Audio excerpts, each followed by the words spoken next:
Well, folks, I still haven't heard a good reason yet to vote for this budget.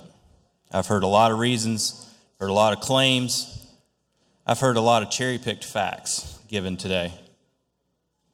But the truth of the matter is, especially for those listening on ETV out there, especially for the listening public, the citizens of South Carolina that care what we're about to do, care about what we're going to do with their tax dollars, that are wondering why this year, when President Trump is slashing taxes and trying to reduce the size of the budget, are we increasing the size of our budget? Why do we keep getting misinformation about the Planned Parenthood funding, for instance? There's been a lot of noise made about supposed misinformation that's gone out during the election. But folks, let me tell you, there's several numbers that have been thrown out about Planned Parenthood funding. You've heard 33 million, you've heard 13,000. Well, let me tell you what the truth is. The 33 million is the entire amount of family planning dollars in the budget. That includes both state and federal. Okay, roughly 10% of that is state. That's where the 13,000 number comes in. But that's 10% of what? Nearly $80,000 that Planned Parenthood got in the current fiscal year, the 2017-2018 budget. And that was as of April. That number's probably going up. If you pull the report again now, it's going to be even higher than that. But at the end of the day, who cares? Who cares whether it's 13,000 in state funds or 80,000 when you count all the federal funds? It's still taxpayer dollars. Where do you think the government gets it? Where do you think the federal government gets it? Money doesn't grow on trees now. The Federal Reserve might beg to differ with me on that.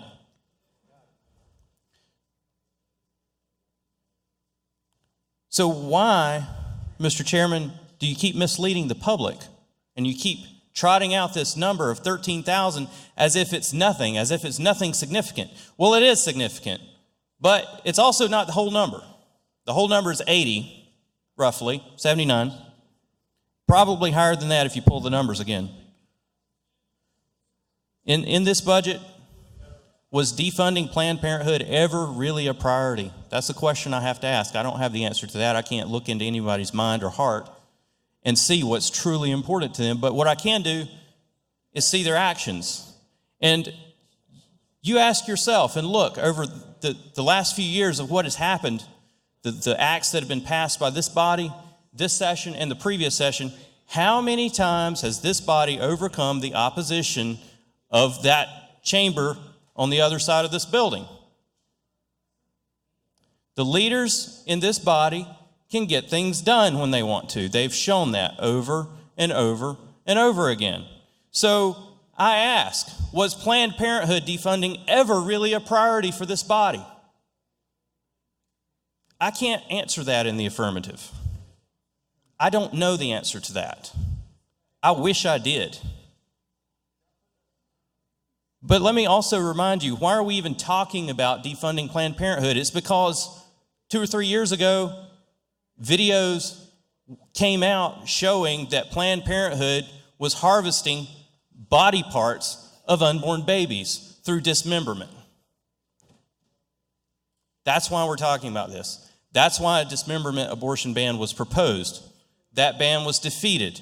It was defeated by Senator Leatherman and Senator Rankin, both ostensibly Republicans, neither of whom are pro-life, one of whom also killed this year's Planned Parenthood defunding proviso in this year's budget. Now, let me ask you a question. This has been asked a few times today by some of my colleagues, and I don't think that it got a very satisfactory answer. And that is, if we really care about the life of the unborn, why couldn't we simply delay this vote? And let me just point out, too, that a no vote, this bill that we're about to vote on, it's the budget. It's not like any other bill. It has different rules that apply to it. So if you vote no, it doesn't kill it. The bill's not dead. It's just still in play until this House takes action on it. And all the hand-wringing and the scare tactics are thrown out there that Hugh Leatherman doesn't want to come back to the negotiating table. Well, maybe he does, maybe he doesn't. But again, I'm calling you, if you are a pro-life Republican, to put your vote where you say your values are. Now, what about some of the spending in this budget? If you compare this budget to last year's budget, you'll see in the other funds column at the very end of the budget, at the end of the recapitulation, where you see the bottom line, you'll see that other funds went down by about $2.3 billion. That's not a spending cut, folks. Now, how can the numbers it would seem don't lie, but it's not. By the chairman's own admission, this is a accounting adjustment. This is taking the dollars offline. Now, that's a curious thing to say, but I'll tell you what it makes me think about. It makes me think about a couple of years ago, as a freshman, I remember hearing another member talk about how once upon a time back in the day, he found one of the chairman's hidden pots of money, his words. And I'll tell you what, my jaw hit the floor because, number one, I didn't know such a thing existed. Number two, why on earth should the chairman of the finance committee of this chamber or the other chamber have a hidden pot of money? What gives them any right to do that or to have that, to know about that and not tell other folks? I thought this was supposed to be an open, transparent budget process, but I guess that's just me being new and naive. But back to the $2.3 billion. When you take those off the line item,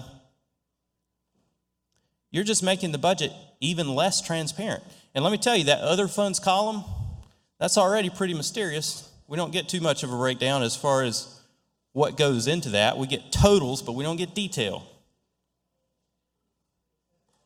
So why make the least transparent part of the budget even less transparent? It doesn't make any sense to me. Is transparency not a priority to us? Here's another thing that's in this budget. This budget also spends local government funds.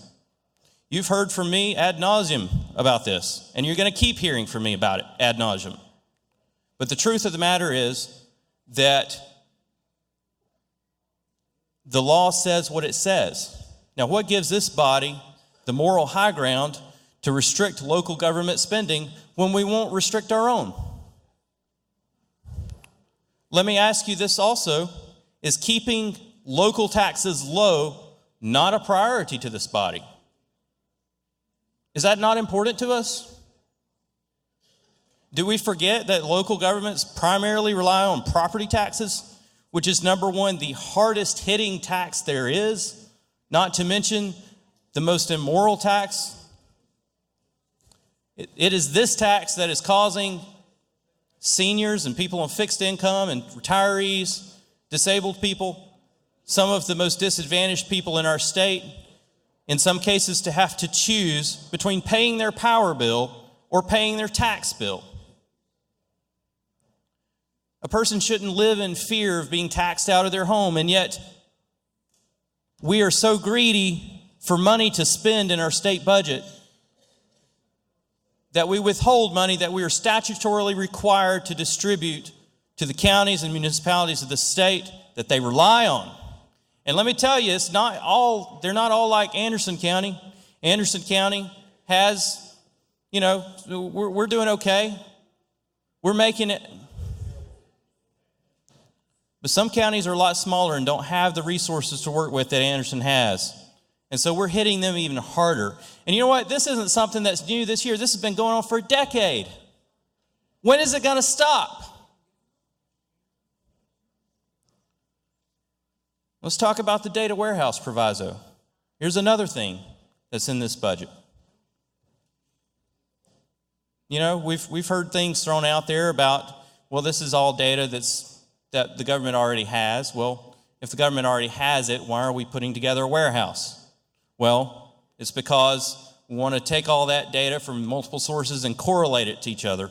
Well, how are you going to, and oh, by the way, there's not going to be any personally identifiable information in this database. We're going to assign randomly identifiers to the data points that are put into this data warehouse, submitted to the warehouse from different state agencies. But let me ask you, how is that data going to be correlated if there's no personally identifiable information, or at least a uniform statewide identifier? So maybe it's not Social Security number, maybe it's a randomly made up number, but how are you going to correlate that if that's not going to become a new worker or student ID in South Carolina?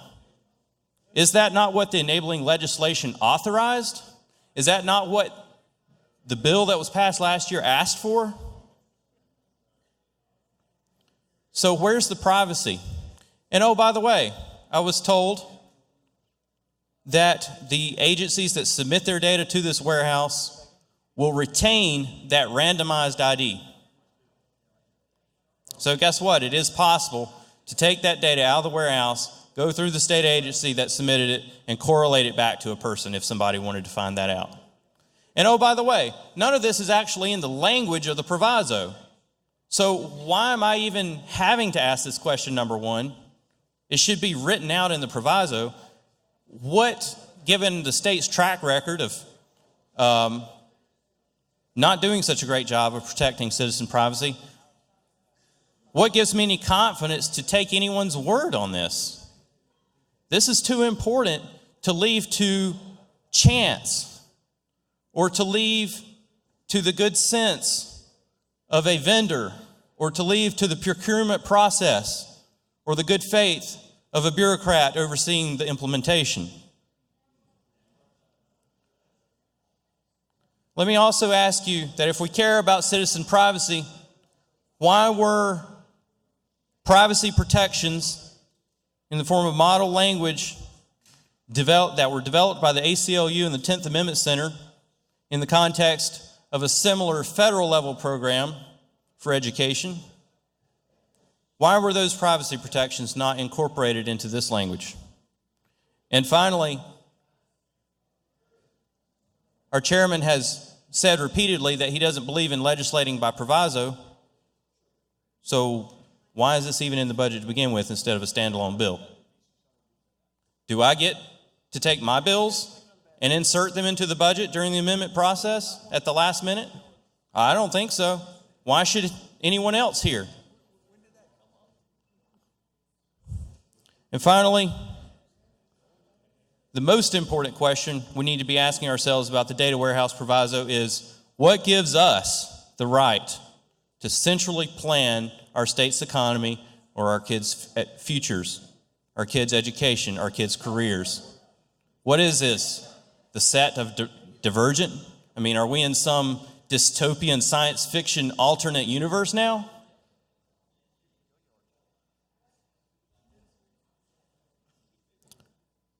The final thing I want to add here about the budget is, once again, for the fourth year in a row since I've been in here, we're wasting billions of taxpayer dollars.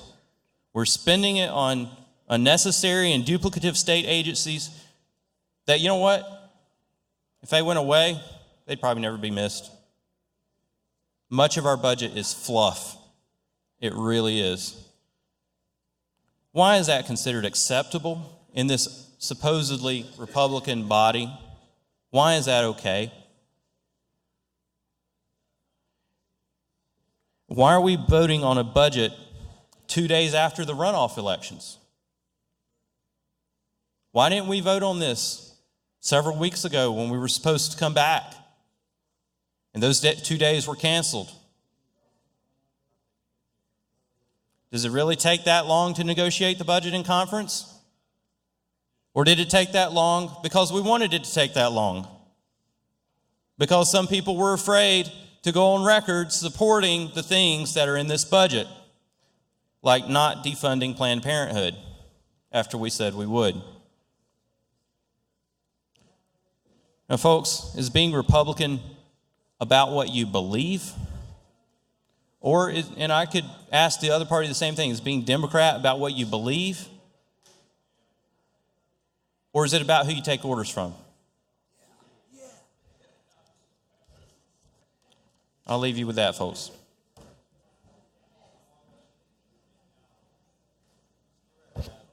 Thank you. Thank you, Mr. Speaker. Ladies and gentlemen of the House, thank you for your indulgence.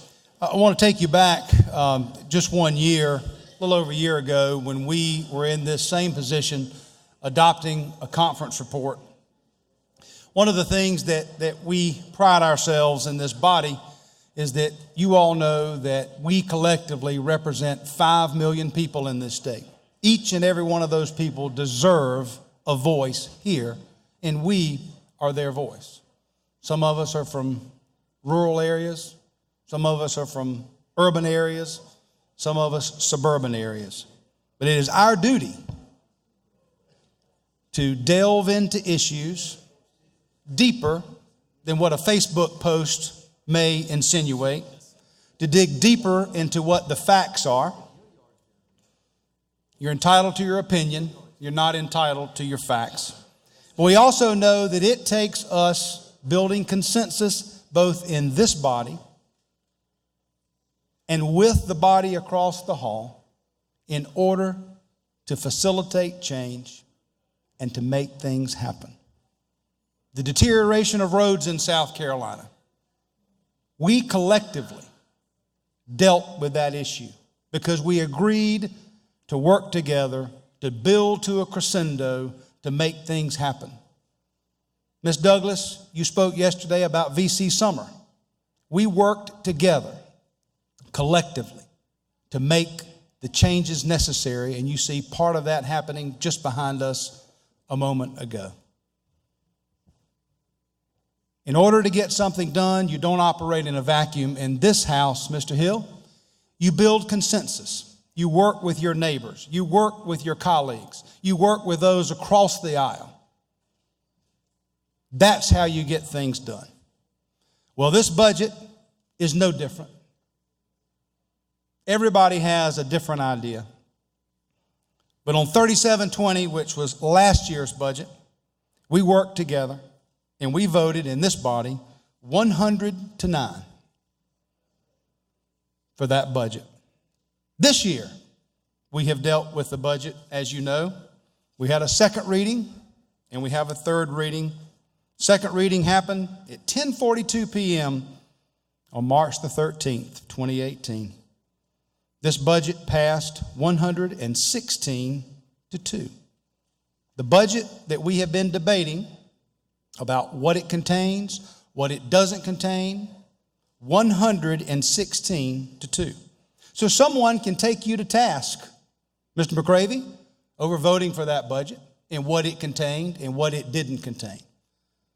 What you have to be able to do is to talk to those who sent you here as to why you did what you did, because you were working on behalf of the people of South Carolina, those that sent you here, that you in turn represent.